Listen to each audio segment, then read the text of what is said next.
Hey everyone, Gill Gross here, post-match. Alexander Zverev versus Daniil Medvedev, Paris Masters 2025. If you're not here for spoilers, click off the video.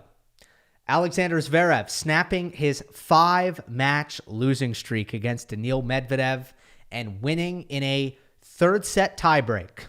The fourth that these two have played in their head-to-head, which is a big number.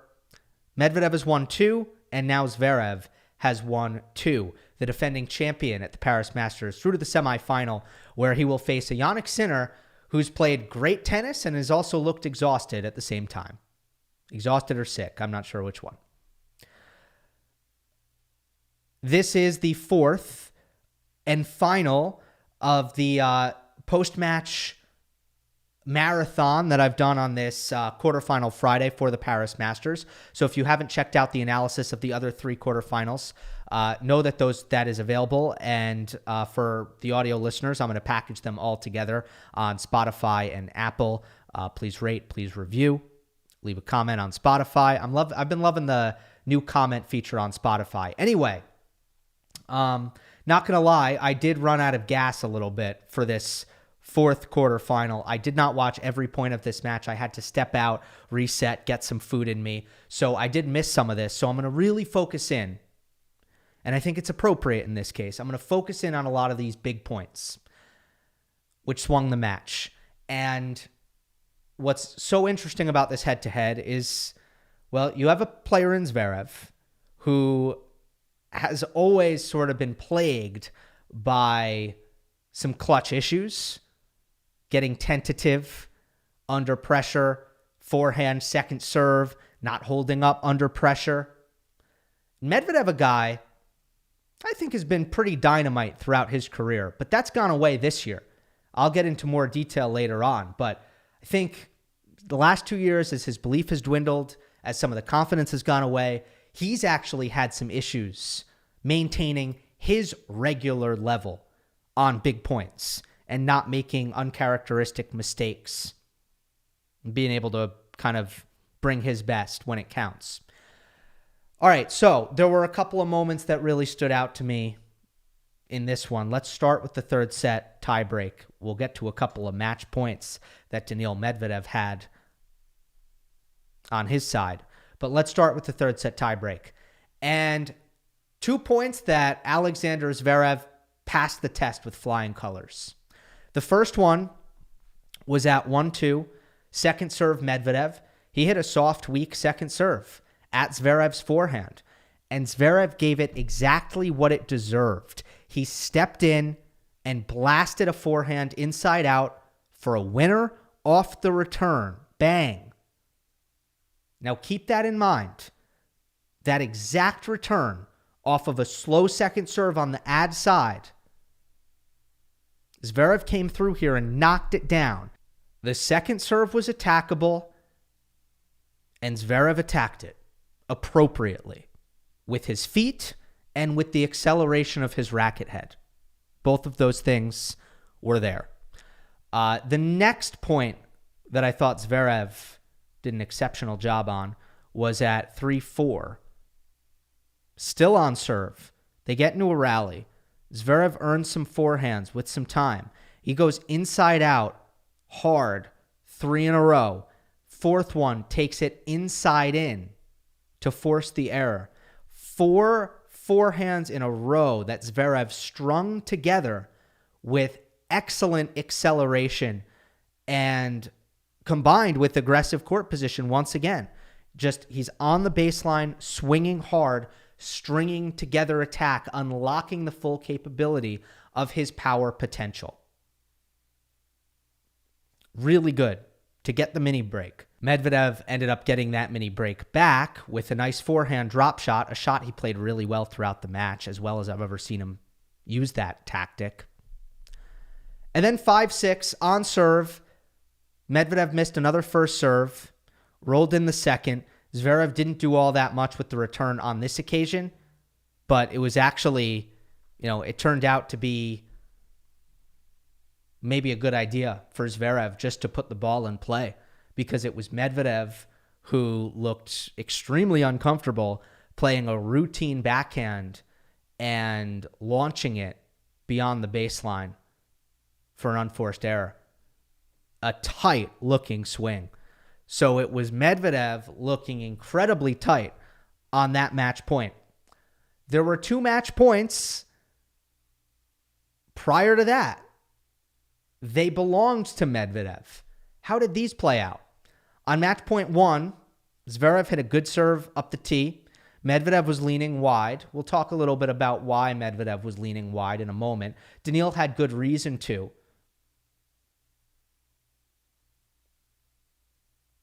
I'm excited to talk about that. Very important. Match point number 2. Zverev hit a second serve as slow and as short as you could possibly hit a second serve. Seriously. Medvedev was standing deep, couldn't get up to the ball, struck the ball from below the level of the net, maybe at his knees. Can't attack from that contact point. Can't take time away from that contact point. And not only that, he didn't put anything on the ball. No quality on the return. And not only that, he hit it in the worst place possible on the court when you're playing Alexander Zverev. He gave Zverev a ball middle to his backhand that allowed Zverev to step in with the two-hander, and he cranked it cross-court to set up an overhead, and Zverev made no mistake on that smash. I don't think you could hit a worse second serve return than the one Medvedev hit on his second match point. Given, if you're going to hit a weak return, at least put it on that forehand. Because I've always felt that Zverev on the +1 specifically, he'd rather step into a backhand on the +1 rather than a forehand. So that's a tough one.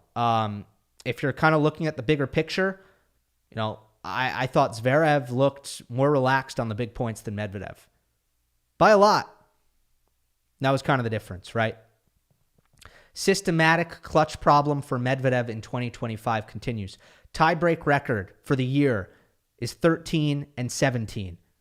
Obviously, the year's over, so these are final statistics. Deciding set record, 14-12. Examples of matches that were in Medvedev's grasp that he let slip away. Served for the match against Tian in Beijing. Served for the match against Wu Yibing in Hangzhou. Served for the match against Norrie at Roland Garros. 4 match points against Griekspoor in Dubai. Broken at 4-5 in the third to lose against Rinderknecht. Lost to Zverev after holding 2 match points at 4-5 in the third in Paris. And a lot of those are recent. Now, I do think Zverev made a phenomenal, albeit obvious, tactical adjustment here. And I put it up on Twitter X if you want to kind of see the visuals behind what I'm about to explain. When Zverev played Medvedev in Beijing and lost 6-3, 6-3, he directed 42% of his serves on the deuce side out wide, 30% out wide on the ad,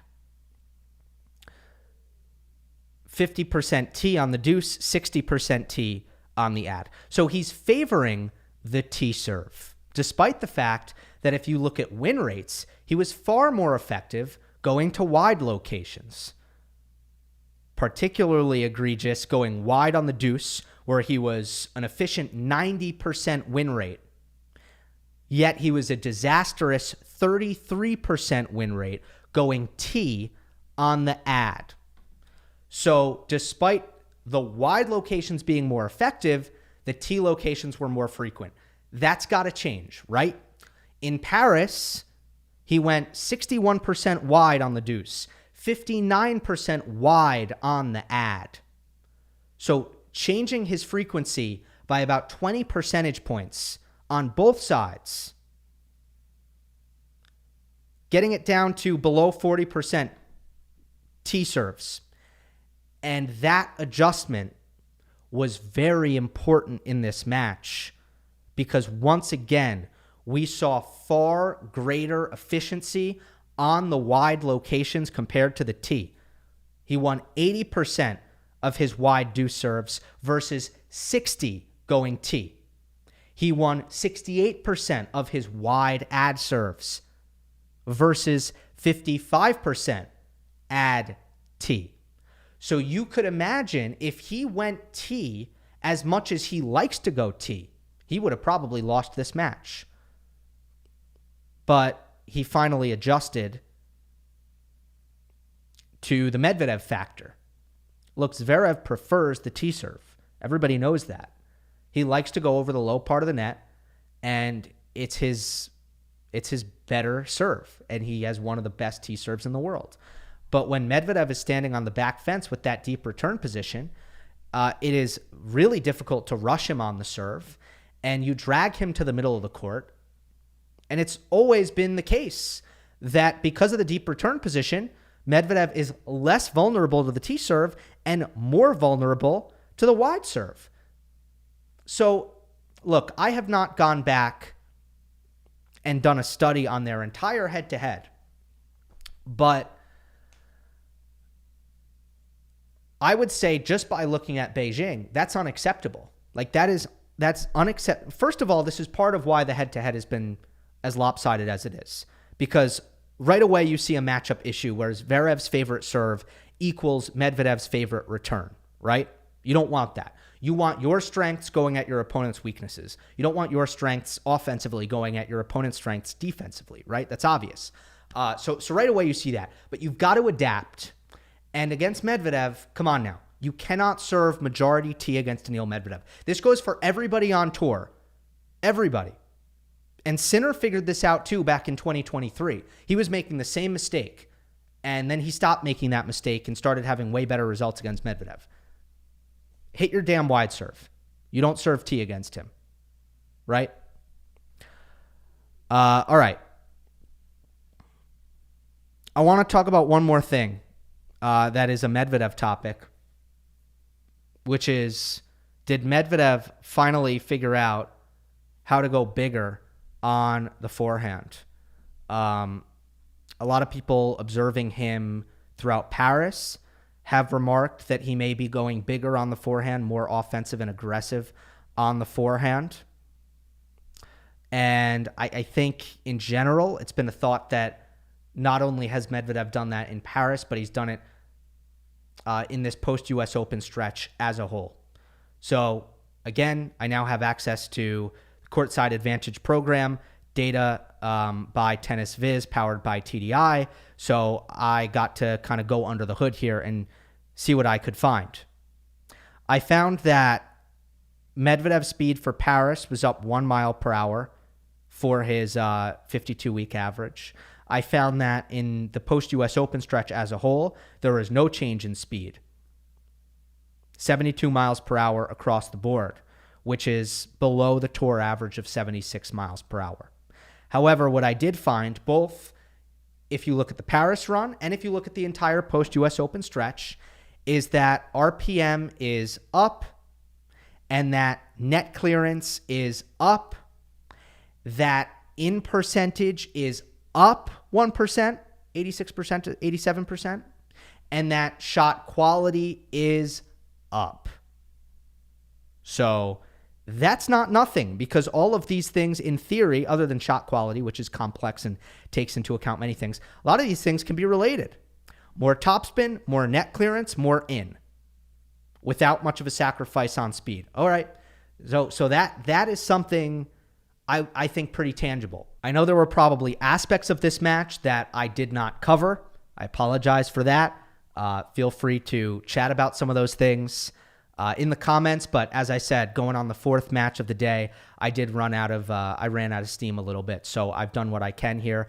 And I will see you on Monday for Monday Match Analysis on the Paris final. Hope you enjoyed. Don't forget to subscribe. I'll see you next time.